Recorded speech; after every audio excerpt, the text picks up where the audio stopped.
Welcome to the Model Health Show. This is fitness and nutrition expert Shawn Stevenson, and I'm so grateful for you tuning in with me today. This episode, let me tell you, super, super powerful. And we're talking about public enemy number one. All right. Public enemy number one right now. And is it justified that public enemy number one is fat? All right. Today we're talking about the secret life of fat. And I think that this is going to truly blow your mind, and you're going to have a new association and possibly even appreciation for what we consider to be public enemy number one when it comes to our health and well-being. And we've got just somebody who's an absolute superstar in this space and who's done the research and put together a wonderful compilation of the data so we can really learn about fat and how to better associate with it. But also, if we're looking to modulate and change our body composition, I think these are some really important things for us to understand and to be able to add to that superhero utility belt. So really excited about that. And also for me, in having conversations with my guests, one of the big things revolving around our body fat that isn't talked about because we generally relate it to food. When we're talking about body fat and weight loss, the conversation is usually revolving around food, but it's really missing the mark because something that drives our nutrition and our desire to eat is heavily influenced by things like stress and also by our sleep quality. All right, one of the first things that happens when we're sleep deprived is an increase in cortisol, right? This kind of glorified stress hormone that's not bad, but when it's in the wrong amounts and produced at the wrong time, it can be problematic for us for sure because cortisol, this kind of stress response, can literally break down your valuable muscle tissue. It's a process called gluconeogenesis and turn it into fuel, right? And so having that increase in glucose in your body is going to incite the role of insulin to do its job, and potentially having the stress response of a blood sugar spike, we're eventually going to have that flip on its head. We can even go hypoglycemic, and that's going to drive us to want to eat more. That's a long story of how sleep deprivation can influence our appetite. A direct way is through Stanford researchers have found that a short sleep debt, just one night of interrupted sleep, a short sleep debt can dramatically suppress your body's production of leptin, which is really noted as our body's major satiety hormone. All right, so we're directly going to want to eat more food. And also, the choices of food, the researchers have found, are going to be lower quality when we're sleep deprived. All right, so we want to make sure that we're taking all of this into account and putting some love and attention into getting the best sleep that we can because it's really a big driver of all this other stuff that we're talking about in relationship to nutrition. All right, so with that said, obviously, the lifestyle practices are huge here for helping to improve our sleep quality, not just the quantity, but the quality of the sleep that we are getting. So we definitely have that. We've done masterclass episodes talking about improving our sleep quality. All right. And I'll put two of my favorites for you in the show notes. But for a lot of us, we're looking for that extra edge. Like what's going to give us that extra 5% when we're doing different things right? Or maybe we're in a tight spot. Maybe we're stressed. Maybe we are, it's been a lot during the day. What can we do to just give us that little bit of an edge when it comes to our sleep? So I like to look towards earth-grown nutrition. I like to look towards foods that help, but there are some wonderful herbs and supplements and things of that nature that can be super helpful. And the journal Pharmacology, Biochemistry, and Behavior published some research finding that the medicinal mushroom reishi was found to, number one, improve sleep latency. So this means you fall asleep faster. They also found that the test subjects who were utilizing reishi tended to sleep longer, and they had more efficient sleep cycles. So they spent more time in the deepest, most anabolic stage of sleep, i.e., non-REM sleep. All right, so this is really that delta wave sleep where you're producing more human growth hormone, which helps with fat loss. And they also spent more time in REM sleep as well, rapid eye movement sleep. This is where a lot of reparative processes are taking place, and even something called memory processing, where even what you're learning right now really gets solidified and stored in your short-term memory. So all of this is important. These benefits come from reishi, which has been used for centuries. We've got centuries of documented use. But today, our new science and testing methods are able to see wow, this really does correlate to improved sleep. All right. Not only that, and that's the thing that you'll find with things that are natural and that have all these benefits, these stored benefits. It's not just good for one thing. It's not just good for your sleep. Reishi has also been found to have an incredible influence on the health of your immune system. So reishi is in a category of compounds known as immunomodulators. All right, immunomodulators. So most drugs and even a lot of supplements push our immune system in one direction, right? It'll spike your immune system or they'll suppress your immune system, right? There are drugs that suppress your immune system like chemotherapy. These immunomodulators, like reishi and these other medicinal mushrooms, have an intelligence that work with your body and your immune cells to lift your immune system up if you're in need of that, or to bring it down if it's hyperactive, or we see with situations like autoimmune conditions, for example. What else do you know that has that kind of power? When we're talking about food and nutrition, even some of the good stuff, to be immunomodulators, it's truly, truly remarkable and just speaks a huge testament to medicinal mushrooms like reishi. For me, I use the reishi from Four Sigmatic because it's dual extracted. All right, this means they're using two extraction methods, alcohol extract and a hot water extract, to actually get all of these compounds. We've talked about many different things that it's influencing. So the immune system stuff might not be the same as what's influencing sleep. All right, you get all of those benefits when it's dual extracted. And they make it super easy because it's in these simple little packets that you can travel with. And this is what I do. I've got my book bag, my Dora the Explorer backpack. All right, backpack. Did you know Dora the Explorer live action movie's coming? I don't know if you're ready for this.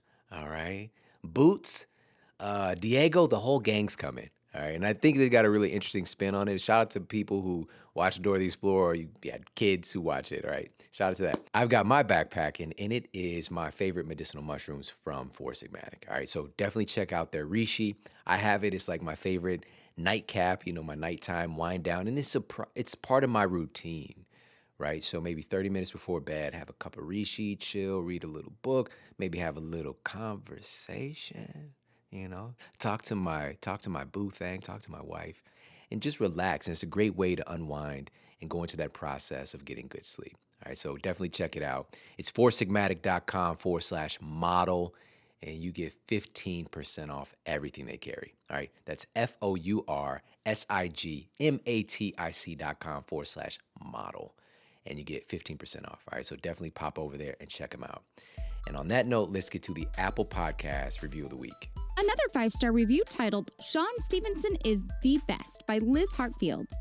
Shawn Stevenson is one of the most encouraging people on the planet.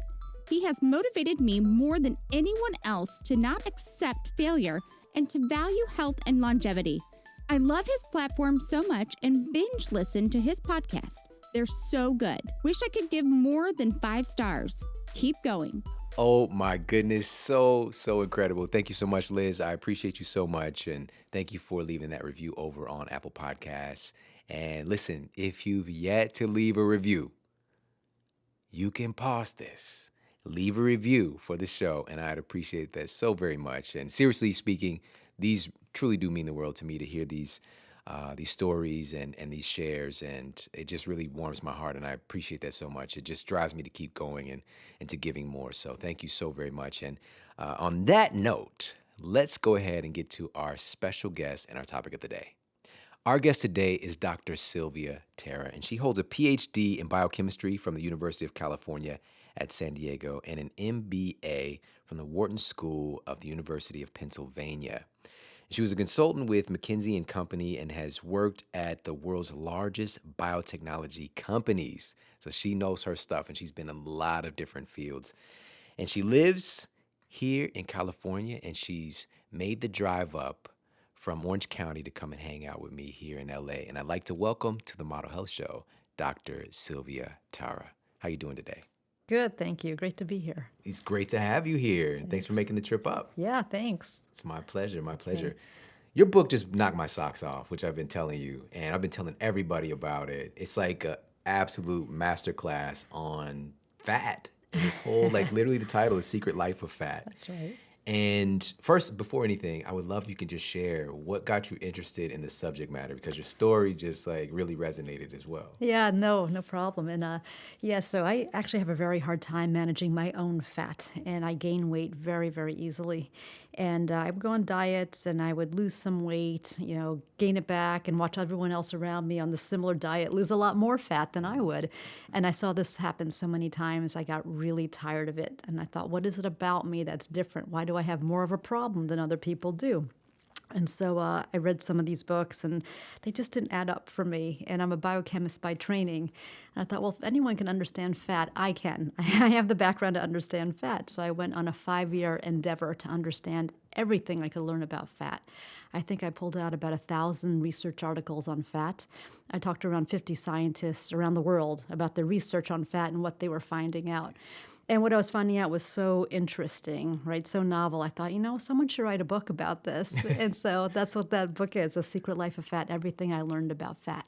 I love it. It's like someone should write a book. Oh, it's me. Me. Yes, it'll be me. I love it. Well, one of the early things in the book that was just super fascinating, and something I think about from time to time, that fat has actually kind of gone in and out of popularity, fat in and of itself in our culture. That's like right. there was a time when it was like popular. People were yeah. like looking for ways to get some fat on them. Let's talk a little bit about the history of fat. Isn't that outrageous? Who would have ever thought people were trying to be fat? And Yeah. yet that's exactly what happened. So yeah, there was a time after the Civil War where, America was in an adverse time. There was a lot of poverty. People didn't have food. And in that time, that's when having fat was a fashion statement. It was a sign of wealth. And people were actually patting themselves to look heavier. Celebrities were celebrated for their heft. And it was fascinating. And there was a fat men's club. I found that really interesting. You had to be fat enough to join. It was a very prestigious club starting in Connecticut, and you had to have enough weight to join.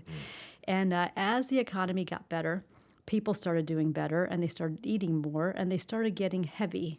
And that's when a lot of politicians started warning about fat. Religious leaders started warning about fat. It became a big fear. So when a few rich people could be fat, and only them, it was okay. But when everyone started getting fatter, then it was seen as a bad thing.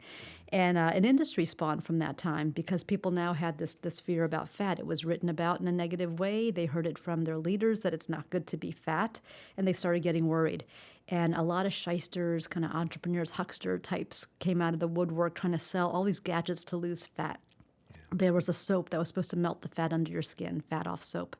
They sold rubber suits, right, to melt off your fat. You would wear these rubber suits and sweat, and you'd lose weight. And people ate parasites, right?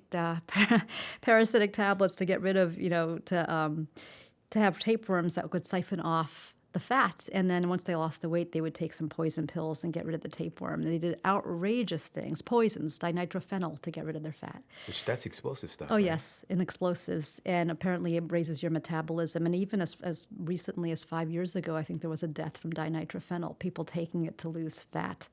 And so the business got out of control and, eventually led to multi-billion-dollar corporations that help us try to lose our fat. But it's an echo chamber of fat is bad, and makes people kind of neurotic. And I don't know that anyone ever thinks about, well, how much fat is really okay to have? And, and can you be fat and fit at the same time? But we live in an echo chamber, and I think fat gets a very bad rap. But it has changed throughout the years, and who knows, maybe at some point fat will be loved once again. Oh, yes. Thank you for that. And like just the concept of like consuming this explosive ingredient, it just reminds me of a cartoon of like Bugs Bunny level consciousness of Yes, like, I'm going right. to swallow this stick of dynamite. Yeah. Wow. But the crazy thing is, as you were saying this, and I didn't relate it when I was reading the book, I was just kind of fascinated with the times. The same stuff is going on. Oh, It's yes. just different versions, right? Yes. Instead of the rubber suit, now we got the body wrap, right? Just wrap yourself up and you'll lose all this fat. It makes it's just not real, And instead of swallowing this thing, now you got your skinny tea Yeah. or whatever the case is, which just makes you,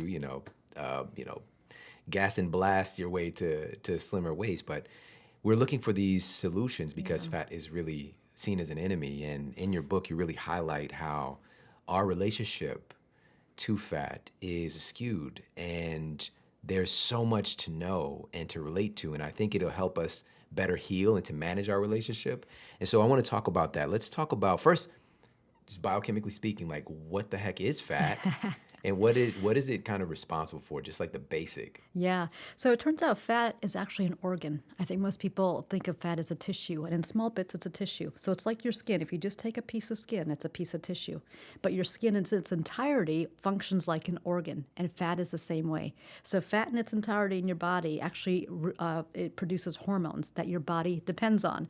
And one of those very important hormones is called leptin. Leptin has a function all over your body. It's correlated to brain size, right? So people who are anorexic, their brains actually start shrinking because they don't have enough fat, they don't have enough leptin to maintain brain mass. Yeah. Their bones become more porous. Our bones are dependent on leptin. Our reproductive system is dependent on leptin. So there are people in the world who have deficient fat, meaning their fat's not functioning well. They have plenty of fat, but they're missing some genes in their fat, and their fat is not producing leptin. And those people can't reproduce. The women don't have regular periods. The men don't even mature into fully grown men because leptin has a strong role in maturity and reproduction. So our bodies depend on fat for leptin. And so when we lose fat, we lose leptin. And once that happens, our bodies really react to that, and it increases our appetite. Our appetites go through the roof. And you might notice if you even lose 5 pounds, 10 pounds, you get really hungry. And it's our brains responding to, I'm not sensing leptin anywhere. And it wants you to eat more, and it wants it to bring it back. So fat has enormous functions in our body. It's not just a reserve of calories, although that is one of its roles. It actually functions in so many other ways. And that was the first time that leptin was discovered. And I love the story that you shared because as it was getting towards the end, I was like, is this leptin? Is it leptin she's talking about?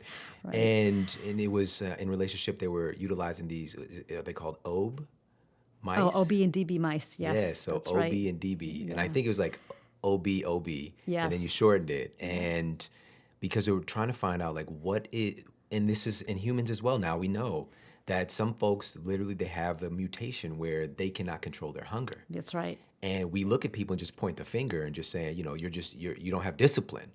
And sometimes it actually, if they're not producing leptin, you are ravenously hungry. Yes. And the discovery of leptin is, and what we talk about, and even I've talked about many times, is in relationship to being a satiety hormone. But thank you for sharing that because it also is involved in your bones. Yes. It's involved in your reproductive system. Yeah. And people that have this mutation or even these mice, smaller brain size that's right. is one of those things. So that's why just one of the reasons fat's so important is fat can talk, right? It can talk, right? It talks to your brain. And it's good you brought that up because there's a direct link to your hypothalamus. It talks to your hypothalamus and it says, okay, we're good here. We have nutrition. We have enough fat. All's good. And so when you start to lose fat or you have defective fat, like the character I talked about in the book, the patient I talked about in the book, if you're not getting that signal to your brain, you get ravenously hungry. And Layla was the patient I talked about where she had defective fat. Her fat wasn't producing leptin. So her brain was never getting a signal that she was satiated. And she actually, poor little girl, right? Really she was going through the trash looking for food because her parents were trying to restrict it. And she would break into a locked freezer, break into cupboards, go through trash. She could not stop eating. She was eating frozen raw fish. Yes. Like yes. Gollum from Lord of the Rings. That's right. It's not even what you eat. It doesn't even have to taste good. They just need to keep on eating. Once they figured out, this was the discovery of leptin, right? Once they figured out that she was leptin deficient and she had a gene mutation, they could inject leptin into her. And she stopped eating. Yeah. It was that magical, that quick. And she was now a normal and young lady. And also seeing change in behavior. Yes. It brought forth a maturity yes. as well of the brain. That's right. Wow, leptin is super important. Yeah. And your fat is super important because that's where leptin is coming from. Yeah, so I think, the secret life of fat, it helps you respect your fat. Your fat has a role. Like I said, it's not just calorie reserve. It actually has a very important role in your body. And so when we try to lose it, your body fights back. It wants to keep it on. It doesn't want you to lose it. And so you have to really understand your fat to control your fat. Otherwise, you won't understand the changes you're facing in behavior, your hunger, it feels like why your body's wanting this back. And I think what the book helped me do was I didn't become so much of a yo-yo dieter anymore. I've been able to keep it off because I understand, why I'm having this feeling, why I have this urge to eat more. And it led to a number of different strategies as far as behavioral strategy, just seeing it through to the end. I think I got very determined once I finally figured out what fat was doing to me. Yes, and we'll talk about some of the, what do we do right. here in a minute, but I want to go back a little bit and talk about the basic, And this is similar to what I was taught in a university setting about the role of fat. But I love how you talk about it in the terms of currency. And this is something I would relate to other things as well when I talk about things like insulin, things like that. But I love how, looking at, we've got glucose, glycogen, and fat. So can you talk about that relationship as far as thinking about it in terms of currency? Yeah, sure. I mean, there's different ways your body gets energy when it needs it. I mean, one is when you eat, right away you get some glucose in your blood. That's cash, right? It's quick. It's in your blood. You can use it very, very quickly. After that, it gets stored into glycogen. That's another storage. And it can also get stored into fat. Now, glycogen is in your muscle cells. It's in your liver. It's like a checking account, right? So it's not right there, right? It's not cash in your pocket, but you can easily write a check, right? And you can give it out. So your body does a little bit of work to get it out of the cell, and it produces glucose. Now, fat is like a certificate of deposit, right? So fat is when all the glucose is now going to get converted into a fat molecule and stored away for later use. And that fat is harder to get to. That source of energy is harder to get to. It's like it's not always there right away when you need it. Your body will go for glucose first. It'll go for glycogen also. And then if you really need it, it's going to go for your fat. And so when we try to lose that fat, you can imagine it's hard because your body is first using the glucose and glycogen, and only when it really needs it is it going to get into that fat and help you lose it. I love that so much. The body is so sophisticated to have those currency systems, and so it's just logical as well, having that cash on hand to do, instant processes. But when there's too much on hand, we don't want to just walk around with this, stacks of cash. Right. We're not the Migos for people out there who know, some of these entertainers that just carry this insane amount of money around. But for a lot of us, we're going to store it as safekeeping and use it as needed. And then we've got fat, which is harder to get to. Like your body's going to use the glucose, glycogen, and then like go through that effort to get there. And so we want to, first of all, one of the basic thing is like, let's not get into a place where we're like storing too much in these certificates of deposit.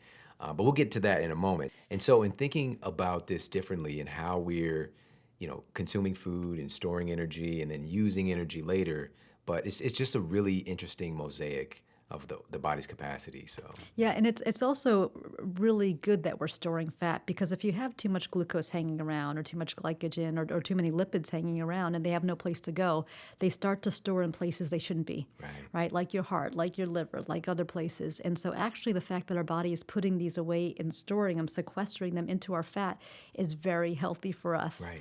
In fact, there are some people who don't store fat very well, and these extra nutrients float around quite a bit. And I wrote about one patient named Christina Vina who had this problem. She couldn't properly make fat, and her liver was about multiple times the size it should have been, because things were getting stored into her liver because she couldn't store it into her fat. And so our fat's really important. Be thankful you have it, and even when you're getting fatter, be thankful you are, because if you weren't, it'd be floating around in your heart and your liver and your blood and other places where it shouldn't be. Yeah. The body's so amazing. Yeah. And with that, in bringing up the liver, there was a time when experts, physicians, researchers thought that the liver was like the primary, if not the place making fat. Yeah. And since then, obviously, new data and thoughts have evolved to know that fat can actually make itself. It can. I think still there's a lot made by the liver, and some of the fat in your diet is deposited right into your fat cells. And yes, so the third element is that. So we're learning about fat. And, really the obesity epidemic in a way helps because more NIH money went into fat research and understanding what to do with it. And so I think, the more it's a health problem, the more research goes into it. And it's becoming very interesting on what we're learning about fat, what it really is, and how to manage it. And I think most interestingly is that everyone's fat is not the same, right? People have different metabolic profiles, different genetic profiles, and you have to really understand your fat, right? My fat is not the same as yours. Mine is, I have a very stubborn form of fat that it takes a lot to get it off, but gender will make a difference as well. The bacterial distribution we have in our gut will make a difference, as well as viruses. So the important thing is to understand your fat and your body and how you best can manage your weight. So this brings me to understand there's different types of fat, even in our bodies. That's right. So we've got subcutaneous and also visceral fat. Can you talk about those a little bit? Yeah, so those are two types of fat. There's also brown fat that we'll talk about later. But the subcutaneous fat is that fat right under your skin. So like in your arms, in your legs, that's under your skin fat stored underneath. There's also visceral fat, which is that fat that can be stored under your stomach wall, right? So two types of stomach fat. One type of stomach fat is that under the skin, subcutaneous stomach fat, and then there's visceral fat, and some people get this underneath the stomach wall. Now, visceral fat can be very unhealthy because it gets close to your pancreas. It can cause inflammation. And so that's the kind of fat you definitely want to lose. People can be fat but fit if they mostly have subcutaneous fat. And once it starts sitting in your gut, that's when it's correlated with diabetes. It's correlated with heart disease. And I do talk about cancer, that's right. And I do talk about sumo wrestlers in the book also because they're a fascinating case of fat but fit. So sumo wrestlers exercise for 6 to 8 hours a day. They're actually very, very fit. And believe it or not, they don't have visceral fat. All that fat you see on a sumo wrestler is right under the skin. It's subcutaneous. And interestingly, when they get off the sumo regime, when they retire, they get metabolically unhealthy very quickly. Although throughout their sumo career, they were healthy. They didn't have metabolic disease. And it turns out that exercise is associated with a hormone called adiponectin that actually controls how much visceral fat you get versus subcutaneous fat. And because they exercise so much, sumo wrestlers, they have high levels of adiponectin and they don't have visceral fat. And so that's how you can be, if it's always best not to have too much fat. But if you are going to have, extra fat, better to store it in your subcutaneous area rather than the visceral area. Awesome. So insightful. And so you mentioned, so we got the visceral fat. And the first time I heard about visceral fat it was called Omentum fat, which is, I think it might be Greek, meaning something like fatty apron or something like that. And now just understanding, so we've got that, but now we know about brown fat, right? Brown adipose tissue or BAT, for sure. Let's talk a little bit about that. Yeah, and BAT is it's actually good fat to have. So BAT actually has a dual role. It does store some energy, but it's also responsible for producing heat. Right? So most of our white fat, and there's two types of white fat, that's visceral fat and subcutaneous fat that we talked about, but then there's brown fat that exists around your clavicle, around your back, and your heart, and it actually burns energy. So instead of just storing energy, it's burning energy to produce heat. And there are some interesting experiments now to look at injecting brown fat into white fat to help people lose weight because it's actually burning off energy. And there's ways to get brown fat. And one way is to swim in cold water. And interestingly, when I wrote this book and did this research, I told my husband about it, and he started swimming in our nearby pool, a freezing cold pool, every morning. And he's already a skinny guy, but he got almost emaciated just because I think he was burning so much calories from the swim, and I think he was increasing his brown fat, and he ended up eating like just tons of calories while this was going on. So it's good fat to have, and there are ways of getting more of it. Yeah, and love that example of he's eating a lot. Yeah. You hear stories of people like Michael Phelps, Yes. right, who's eating like 12,000 calories a day. It's because, and he's, if you just compare the movements that he's doing to somebody who's not in a pool, he's not burning that much. It's because the pool itself is adding that X factor. Yeah. And so, the cryotherapy and the cold thermogenesis and all that stuff. And we'll put a link in the show notes for everybody. I did a master class on this a while back. But another way we talked about before the show potentially is helping to support your body's production of melatonin, which has been found, this was in the journal Obesity Reviews, that melatonin, first of all, there's 400 times more melatonin in your gut than in your pineal gland, which is what I was taught this in school. It's in your pineal gland, and the story it's not. But they found that melatonin increases the production and mobility of this brown fat, which is really cool. Yeah. And the reason it's brown is that it has so much more mitochondria. It's like super dense in this energy power plant in our cells. It's nuts. But you talk about beige fat as well. Yeah. So please talk about that, because the first time I've seen it in a book. Yeah, that's a newly discovered type of fat, and that's fat that's capable of turning brown. Isn't that interesting? So it's hanging around, and our body often has these kind of sleeper cells, like stem cells, that are waiting to see what the needs are at the moment, and they're capable of turning into things as you need to. And beige fat can turn brown. And one of the triggers that makes them turn brown is actually exercise, right? They have a protein called erysin in them. And when we exercise, they can turn into brown fat. And so it's being researched now. It's pretty new, but just know if you can increase your levels of brown fat by exposure to cold, right? By cold swims and by exercising as well. So exercise, I write about it, and I think it's a good tool. So most of weight management is about what you eat, but there is a part where exercise can be very, very helpful. Just to make sure not to trigger a huge hunger reflex, Right, that's the which we'll thing. get into. Yeah. And I think that comes with stressful exercise, just like chronically stressful. Exercise in of itself is a hormetic stressor. Yeah. But when it just becomes chronic, like you're trying to out-exercise your other issues. Right. And then we miss out on these benefits because, we become so like sympathetic, Yeah. dominant. So totally nuts.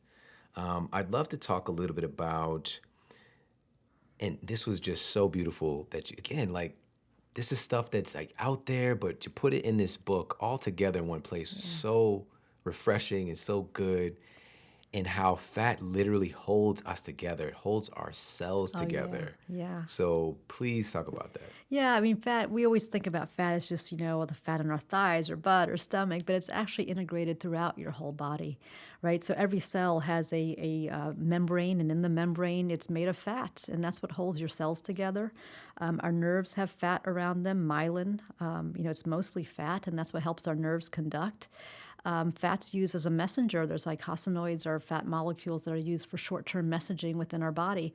So there's so many different types of fat in your body, and we get fixated on the white fat that makes us look not good. And again, a lot of that is because the dieting industry we live around, right? Putting such a laser focus on our fat and why we should be worried and why we shouldn't have it and why we need to buy 10 different products to get rid of it, or, different books or programs. And it makes us fixate on one type of fat only. But it's critical, as we talked about earlier. It produces hormones, leptin. It produces estrogen as well, fat. I was just going to ask you about that. Yeah, and as women get older and their ovaries stop producing estrogen, they actually depend on their fat for estrogen. It's a messenger. It holds our cells together and helps our brain conduct signals. So love your fat. That's one of the lessons of this research, is love your I'm fat. sure that was just a huge revelation for you. It was, yeah. Going through the process. Yeah. Wow. So I want to talk about, you got these really cool sections and how it's like good girl gone bad, but it's like good fat goes bad. Yeah. And this is something that we can start to pay attention to and to influence, because we're hearing all of these benefits and great things about fat, but there is this dark side. So we're going to get into that right after this quick break. So sit tight. We'll be right back. I don't know about you, but when I was growing up, I was obsessed with juice. All right, I'm talking about the juice boxes. Capri Suns? You remember when Capri Suns came out? The complication of getting that straw into that little plastic bag and shooting it all over oneself as a child? Everybody had to experience it, but the Capri Sun was delicious. All right, I went from there to, getting a little bit more fancy and having, quote, tropical punch. Became a big fan of like Hawaiian punch, and that was my thing. I wasn't a big fan of sodas. I was getting the juice.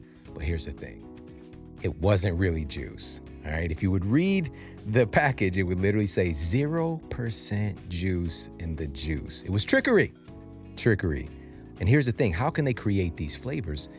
There's this incredible technology. We have a gas chromatograph that you can synthesize and extract and find those flavors and create them artificially. So what's the point in going and getting a real strawberry if you can create that flavor and that smell? And so we really kind of found ourselves in a nutrition black hole because of that, and providing these things to our kids and our society as if everything is normal, but it's not normal. We know now that those fake juices were hurting us, hurting our metabolism, introducing a tremendous amount of sugar, very processed sugar that can really cause massive issues, whether it's with our brain health, whether it's with our metabolism and our ability to burn fat. Matter of fact, the name tropical punch, where does it even come from? It's really like a punch to your pancreas. All right, it's a nice uppercut. And so today, though, the game has changed. All right, now we have this updated knowledge, and we have the ability to create a juice that's really special and something that's available no matter where you go, because it's been low temperature processed to retain all of these vital nutrients and these wonderful, many of them red superfoods, and delivering not just a similar flavor sensation. Back in the day we had Crystal Light. Don't forget about Crystal Light. But this is something that's actually going to add to your health and not take away. All right, my kids are also huge fans of the red juice formula as well, and this is why. One of the hallmark ingredients here in the red juice formula is acai. You've heard of acai. It's hot. It's hot right now. 10 times more antioxidants than just about any fruit that you can name. It's an antioxidant powerhouse that also assists your body in producing its own endogenous antioxidants, which are really the most powerful forms of these things that really help to keep us younger longer. All right, we've got some cranberries in there. All right, cranberries are great for your digestion and for your bladder. Pomegranate, again, super hot right now. Pomegranate is full of antioxidants as well and found to be beneficial, study after study, for your cardiovascular health, as well as strawberry. We've got some blueberry in there too. Raspberry, great source of vitamin C. Vitamin C is great for your immune system, for creating new tissues. Vitamin C is great for your skin. And the list goes on and on, because we've also got some other super herbs in this formula too. Cordyceps, rhodiola, ginseng. What am I talking about here? I'm talking about red juice from Organifi. All right, you need to get your hands on this red juice. It is amazing. It tastes good, and also it is incredible for you. This is kicking the whole concept of these barrel juices and juice boxes that I used to get messed up on when I was a kid right down the stairs. All right, this is the real deal. All right, again, low temperature process to actually retain the nutrients, so you're actually getting what is promoted to be in the red juice itself. So pop over, check them out. It's Organifi.com/model. You get 20% off of the red juice right now. All right, that's Organifi.com/model for 20% off the red juice formula, the green juice, the gold, everything that they carry. All right, but I highly, highly recommend getting your hands on the red juice. I like to have it in the afternoon, a little pick me up to give a little bit of a jolt and supporting your energy, but coming from earth-grown nutrients, real food. All right, so again, pop over, check them out, Organifi.com/model for 20% off. And now back to the show. All right, we're back and we're talking with Dr. Sylvia Tara, and she's just blowing my mind left and right. And I love her new book. It's been out for a little bit, but it is like super taking off right now. You need to get yourself a copy. It's The Secret Life of Fat. And we're really just understanding how valuable and important fat is. And we just tend to have this very black and white opinion of it. And for the most part, it's bad. And we have this battle with fat, and really understanding that having too little fat is absolutely dangerous. This affects the size of our brains. This affects our ability to have good sleep. It affects our hormones and our ability to even have kind of regulation over our emotions. There's so much that fat is involved in, and we're just talking about a little bit of it today. But again, it's a masterclass in the book, The Secret Life of Fat. But before the break, I asked you about, I wanted to talk about when good fat goes bad. Yeah. Because there is this other side, and it's justified. And so let's talk a little bit about that. Yeah, sure. I mean, fat in excess, massive amounts of excess is not good. So fat that turns into visceral fat that starts to deposit in your visceral area, that is not good. That is the fat that causes inflammation signals to be emitted. It's the fat that is correlated with diabetes type 2, and it is also the fat that's correlated with heart disease. So a normal amount of fat is good. Fat subcutaneous, if it's stored in your arms and legs and under your skin, can be quite healthy. And we need our fat for all the reasons you just mentioned: the brain size, our immune systems rely on fat, our reproductive systems, our happiness, our emotional state relies on fat as well. But then when you get too much, it starts to deposit in places where it shouldn't, then that becomes a problem. And that is good fat gone bad. So we want the good level. We don't want it being excessive, and we don't want it underneath our stomach wall. We want to keep it at a healthy amount. Yes. And another thing that you talk about and just kind of introduce the subject matter, which is something that we're probably going to hear more about, is aromatization, which is basically when we have higher levels of blood sugar and even higher levels of fat, your body can potentially do this kind of a steal. And it can take some DHEA, which can get converted. It can take these two different pathways, go to testosterone, which everybody needs some testosterone, Yes. or get converted to estrogen.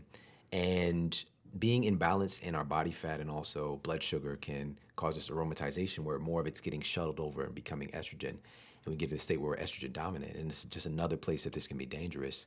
But I want to talk to you a little bit about, because fat can be, because we've deemed it being so bad, it becomes a battle for some of us. And so we're fighting fat, but fat fights back. That's So let's right. talk a little bit about how fat can fight to stay on you. Yeah, no, and that's an excellent point. And that was one of my biggest learnings is that my fat's actually trying to come back as I'm dieting. So when we lose some fat, we lose leptin because remember, fat produces leptin.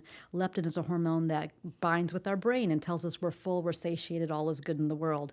And so when we lose some fat, we lose an amount of leptin and our brains overreact to that and it makes us more hungry. And so we get more obsessive about food. In fact, MRI images of people who've lost some weight, they show when they're shown pictures of food, their brains light up by far more than people who haven't lost any weight, right? So we react a lot to food. And there's a caloric penalty as well. Our bodies start to change. They start to get very good at making more fat. So our metabolism actually changes once we lose some fat, say 10% of our weight or so, to where we get very efficient at storing fat. And again, it's because our leptin has dropped and our bodies are now changing. So somebody who's lost, say 10, 20% of their body weight will have to eat 22% fewer calories compared to someone who's never had to lose weight to be at their weight. So say someone who was 150 pounds, gained 25 pounds to be 175, they lose that 25, get back to 150 pounds.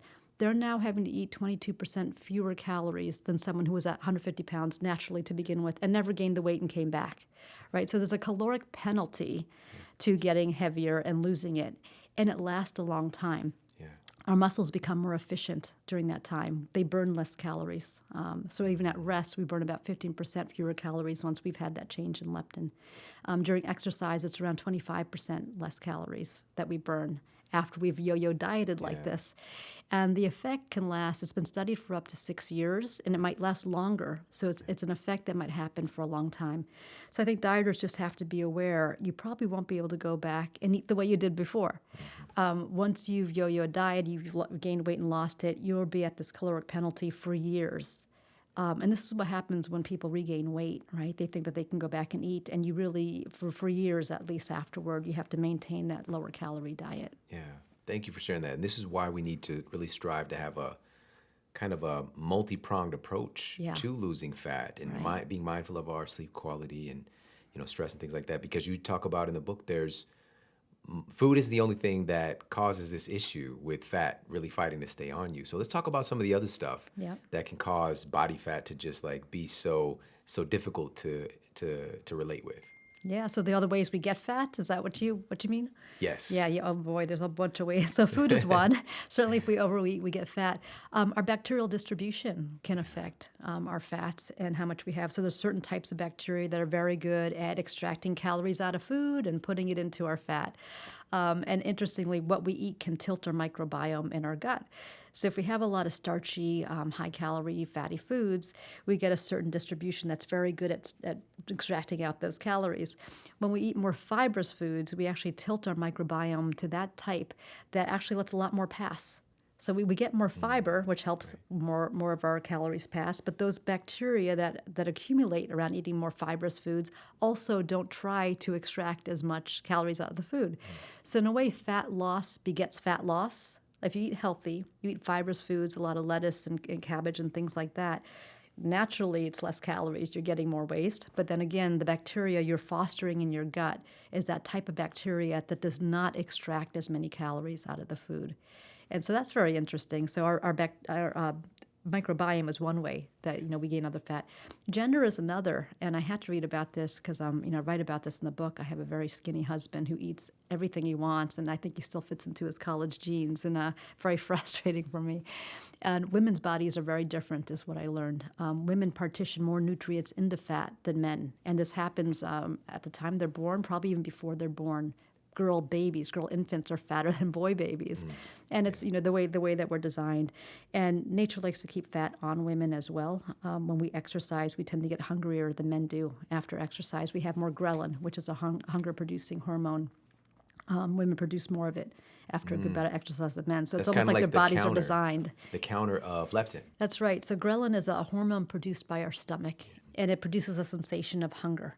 And after we have a good bout of exercise, say we burn off 400, 600 calories or so, we produce more ghrelin, right? And ghrelin makes us hungry. And interestingly enough, women produce about 33% more ghrelin than men after exercise. Wow. And when they do experiments and they let them go and eat off a buffet after they exercise, women will eat more. And so women are driven to have more fat. And when they start to lose fat or utilize their fat for energy, their bodies are driven to put it back on. Yeah. And so, for women, it's a unique issue. One good thing is that women tend to have more subcutaneous fat, less visceral fat. So although they tend to be fatter, they tend to have healthier fat than men. So it's a very different fat profile for women. And there's good reason for this that you highlight as well, for women to have this drive to maintain more body fat. Is literally it's for life. Yes. It's literally for life itself. Yes, that's right. For reproduction, right? Yeah, Their fat is exactly. associated with estrogen, with leptin levels, and leptin's critical for your reproductive system. And so nature pretty much knows what it's doing. Yeah. What I've learned from all of this. And of course, our good fat can go bad, and you have to be careful there. But our fat has a really critical role. And I think we're only starting to understand all the roles that fat has in our body. This is just the beginning of the research awakening, and looking forward to what comes out in the next 10 years about fat. For sure. And you are super at the forefront of this Right. and putting this out for everybody. And you even shared a couple studies in the book in regards to, and I know some women listening have experienced this, where, they're really heavy into their particular exercise and they're getting their body fat down, and they start to have irregularities with their cycle. Yes, that's right. Or, this one study you talked about had young girls not even beginning their cycle until a year plus later than their peers because of being involved in things like ballet and other athletics that are really strenuous. Yeah, if you have a low fat level and you're energy deficient, once your leptin level gets low, you don't develop, right? So what it does typically is it offsets development by a couple of years for those women. And, people who aren't menstruating yet, the young girls who aren't menstruating yet, they start later. It won't start till years later. If they are menstruating when they're doing ballet or when they go into running, their periods will become intermittent or they'll just stop. And interestingly, if they have an injury and they're on the bench for a while and they start eating and gaining some fat, it comes right back. Their periods come back. And some athletes, when they're trying to reproduce or trying to conceive at that point, their doctors will tell them to sit it out for a while and just get a little bit more normal with fat level and the amount of food that they're eating. So, and that's how that research, some of the leptin research came to be. Is Right. someone noticed in Pakistan, they were doing a study about world populations. This was Rose Frisch back at Harvard. And she noticed in Pakistan, some of the girls in poorer neighborhoods menstruated later than the ones in the more well-to-do neighborhoods. And that's the first time we had that correlation around nutrition, fat, and reproduction. So, very important for our brains, our reproductive systems. And for girls and their bones, it actually has more of an effect on female bones than male bones, the amount of fat that you have. Wow. Yeah. So fascinating, super fascinating stuff. So before we get to some solutions, some things to think about, Yeah. I also want to talk about this kind of glorified fat gene, right? This FTO gene. Oh, yeah. Let's talk a little bit about that. Yeah, so the FTO gene, a certain mutation of it drives people to want to eat more fatty foods, oddly enough, right? And so they did some experiments in Britain where they gave everyone, all the kids could go off to a buffet and they could eat whatever they wanted to. And they noticed certain kids with an aberration in their FTO gene, they went after the fattier foods more. And, obviously they were more fat because of it. And so, our genes have a certain role in it. There's another gene called IRS1, right? And men with a certain variation of it tend to store more fat. They just get fatter. And men with a different variation, they tend to not get so fat, but they have more fats hanging around in their blood. So it's as if their body's not sequestering it into fat tissue. And so, in that case, the men who have the certain variant, of IRS1 and store more fat, they're healthier. They're fatter but healthier in those cases. So our genes, they have an effect on our behavior, and they have an effect on how our body's metabolizing. So your genetic profile is another big factor into how much fat you're going to have. All right. What do we do? What are like 2 or 3 things for us to start to be more mindful of, Right. to relate to fat better and to have a better kind of fat ratio. Yeah. So I think one thing that helps people is understand what kind of fat you have. I mean, if you're a 22-year-old male who's gained, 20 pounds, say, but you're otherwise healthy, you're going to have a much easier time losing fat than a 55-year-old woman who's now become menopausal, has had a couple of kids. There's just a whole different profile to that. Women in general tend to be more fat. And I think for personal trainers who work with people, it's really important also to diagnose the type of fat your client has. Where's their hormone level right now? Are they declining in testosterone? As we age, our hormones decrease, right? It becomes much harder to lose fat. Testosterone, estrogen, they're fat-burning hormones. So older people will have a harder time losing weight than younger people. Also the genetic component, look around your history. Like, what was your family like? Did they have a certain challenge with fat? Did they, try very hard, diet a lot, and still weren't able to lose that much? I think once if you have easy fat or difficult fat, you know how to up the ante on your diet. And this is what helped me, is that I understood everything now. So I have a number of these issues. I'm a middle-aged female. I've had a couple of kids. My hormones are on decline. I just have to try harder. And what it helped me do was be less frustrated with diets. Not every diet is going to work for everybody. If you have more stubborn fat like I do, what I found that worked phenomenally well was intermittent fasting. If you stop eating for a good 16 to 18 hours a day, so like say stop eating at 3 o'clock, don't eat till the next morning, 3 or 4 o'clock, and don't eat till the next morning, it does a number of things. One is it increases, glucagon, which is going to, burn through fat. Your growth hormone peaks at night. And so the more you're able to extend the fasting window, it helps that, because when we eat, we mitigate growth hormone effect in our body, and growth hormone will really help us through fat. That's another great thing about it. And then also, ghrelin and growth hormone go together. So when we're hungry overnight, it's actually promoting growth hormone and busting through that as well. And amazingly, intermittent fasting helps control appetite. You're not as hungry after about 5 days of intermittent fasting as you are in the beginning. So, but you don't have to take that measure. Again, if you're a young, male who's otherwise healthy and just needs, you could probably just exercise more and it'll come off faster. And so I think, that understanding the range, it helps coaches, it helps people just know how hard you have to work at it, how to not be frustrated if you didn't lose anything for the first 6 weeks, right? That can be very normal if you've got very stubborn fat. You might have to work harder at it than some other people. You might have to eat less. You might have to be more careful about what you eat compared to other people, and you might have to exercise just a bit more. So there's a range. There's a range for all of us, and there's just so much variability, and one diet just does not fit all. You really have to customize it for yourself. So true. Yeah. And you did such a wonderful job of helping us to better relate to fat. Yeah. And one of the last things you talked about is mind over fat. That's right. And I'd love if, it's the last thing I would like to talk with you about. There's so many things I want to ask you about, but let's talk a little bit about that. Yeah, so mind over fat. There's, our psychology is such a big part of dieting, right? How strong we feel, how confident we feel, and to know about, certain ways that our minds give up on an effort, and to be able to control that is really an important component of it. And, a lot of this has to do with willpower. People don't like to hear it. They think it's trite, it's old-fashioned to ever say that. But honestly, if I gave you a diet where I told you to eat cake every day, cake and candy, and potato chips, and that was your diet, you'd actually have trouble staying on it, because after 5 days, you would want other things, right? Yeah. So even in the most luxurious diet, you need self-control to not just go and do whatever it is you have an urge to do at that moment. And so there are ways to build that up, and there's some very good research actually done on kind of willpower and restraint and decision-making.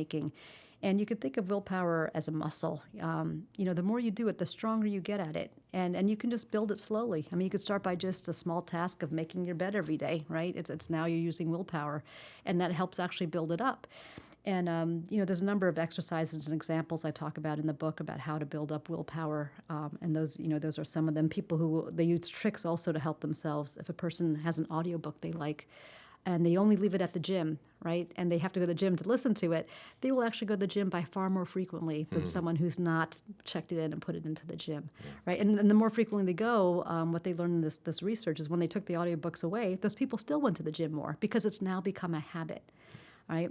There's things like temptation coupling, where you pair unpleasant activity with a pleasant one. So, something like an audiobook at the gym. You get to hear this kind of whatever juicy novel you have, while you're exercising. It's 50 also Shades good. of Grey. That's right, but you can only listen to it if you exercise, right? So that helps as well. And then, some of the more important things are the negative emotions we have. So dichotomous thinking is one that I think is really important, and that's where if I've made a mistake, there's no point in trying anymore. I might as well just give up. And people do this a lot with dieting, and women are more prone to this than men are.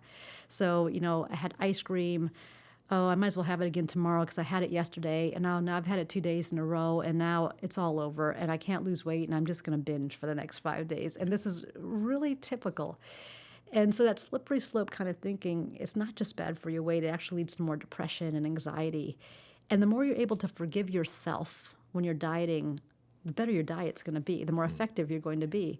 And some of the doctors I know that run obesity clinics, this is a big part of what they coach people. This is a big part of their success, actually, is that they're able to talk to a patient and say, okay, you had ice cream, no big deal, get back on. You don't want to gain the 5 pounds you have back.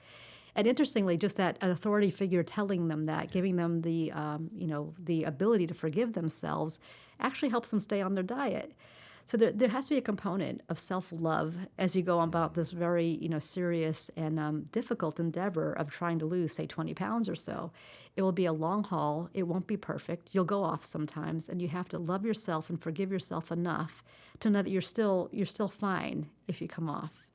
And so anyway, I thought that was a really good one because I know I've been prone to that in the past where, around Christmas time, like, what's the point? I'm just going to eat more tomorrow. But I think knowing that you can go on, come off, and still be okay and still be on your path was really good to know. I love it so much. Yeah. Listen, I shared this with you already, but I think that this book is phenomenal. It's it is the book on the subject matter. Yeah. And I just appreciate you taking the time and putting your insight and your passion, your work into making this possible for all of us to enjoy. Yeah, So thank you. Yeah, it's very full of information. So I'm glad you liked it. Thank you. Yeah. So can you let everybody know where they can pick up your book and also where they can connect with you online? Yeah, sounds good. So the book's available on Amazon. It's available at Barnes & Noble as well. Available in paperback and hardback. And so that's great. Still available and out there. And also in Audible and for Kindle. You can connect to me. People get to me on Facebook. It's at Sylvia Terra, PhD, on Twitter as well. And you can go to www.secretlifeoffat.com. And I think there's an email in there as well that you can get to me on. So, and I do respond. It gives me a few days, but I usually get back to people. Awesome. Yeah, Thank you good. again for coming to hang out with us. Thank you. Nice to be here. Everybody, thank you for tuning into the show today. I hope you got a lot of value out of this. This book is so good, so insightful. And this was just a smidgen of what she's captured here. And it's such an interesting topic because, again, like we talked about in the beginning, fat has just become like public enemy number one.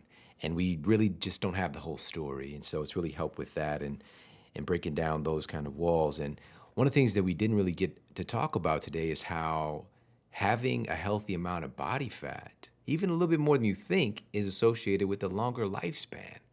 All right, this is something that we get into that conversation about, how much body fat is actually healthy versus what is idealistic. And for some of us, we're looking at these ideas out there as far as like what's pushed to us through media, which is changing, which is so beautiful. And understanding, having a little something to pull on, to hang on, to squeeze and pinch, it's not all that bad. As a matter of fact, it's pretty beautiful. And not just as far as our appearance and looking like somebody who's healthy, because that's what we really got to work on, but literally for your health and well-being. And we talked just a little bit about the impact of leptin has on so many different aspects of your health, from the size of your brain to your bones, and the list goes on and on.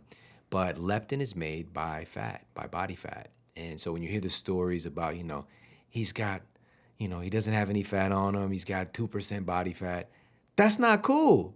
That's not healthy. It's not sustainable, and something negative is going to result, And I've been that guy. Like, I was literally 4% body fat at one point, and I was not the best version of myself, all right? It's not, again, it's a thing. It's a thing that we can accomplish. We can see what the human body can do, but we really need to begin to approach health in a more holistic fashion, because there's a difference between fitness and health. I was very, very fit, but I was not very healthy. All right. I was close to healthy, with some of the lifestyle factors I was doing. But, so us changing our idea about fat is just such an important thing. And I'm just very grateful to have her on today. And so hope you enjoyed this. And one other quick thing, when she mentioned about having the diet of ice cream and candy for a few days, that's the Macaulay Culkin diet. All right. I dreamed about that when I was a kid and I saw Home Alone. I was like, I want to do that. And once I became an adult, I was a guy who did it. All right. Once I got out of the house, I'm doing fast food all the time, getting all this, Mike and Nikes, all right, all this stuff.